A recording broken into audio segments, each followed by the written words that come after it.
எதுக்கு ரிஷி இந்த கொசு கடியிலும் ஏசி இல்லாத புழுக்கத்திலும் படுத்துட்டு இருக்கேன்? உள்ளவா. ஏய், என்ன நீ டிஸ்டர்ப் பண்ற? நான் யார் உனக்கு? உன்னை பொறுத்த வரைக்கும் ஒரு வேலைக்காரன், உன்னோட அடிமை. உனக்கு பொருத்தமில்லாதவன். நீ எந்த உயரத்துல இருந்தியோ அதே உயரத்துல நீ இரு. நான் எந்த இடத்துல இருக்கனோ அதே இடத்துல நான் இருக்கேன்.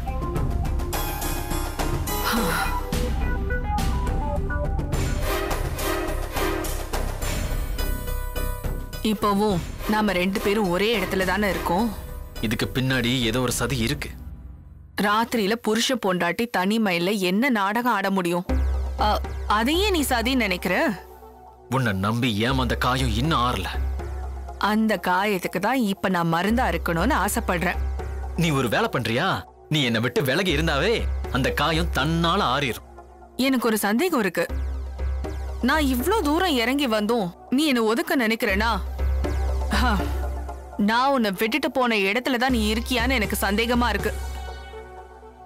ஏய், உன் சந்தேகத்துக்கெல்லாம் பதில் சொல்லிட்டு இருக்க எனக்கு நேரம் இல்ல.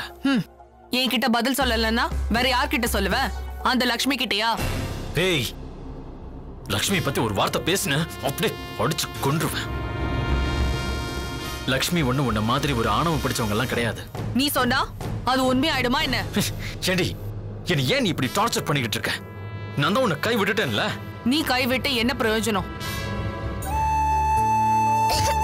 மெதுவா சாப்பிடுங்க, மெதுவா.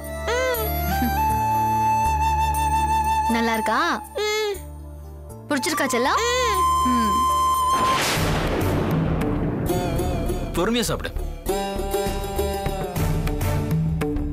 ஏமா, தாலி கட்டின புருஷனை பார்த்து பார்த்து கவனிக்கிற மாதிரி இல்ல கவனிச்சுக்கிட்டு இருக்கா? பத்த வச்சுட்டல, மத்தத நான் பாத்துக்கிறேன். அப்போ வேடிக்கை பார்க்க தயாராயிக்கவா? தெரிக்க விடுறேன், பாரு. லக்ஷ்மி, என்ன அருமையான டேஸ்ட் தெரியுமா? அப்படியா? உங்க கைக்கு எங்க அப்பா கிட்ட சொல்லி தங்கத்துல வளையல் செஞ்சு கொடுக்க சொல்றேன்.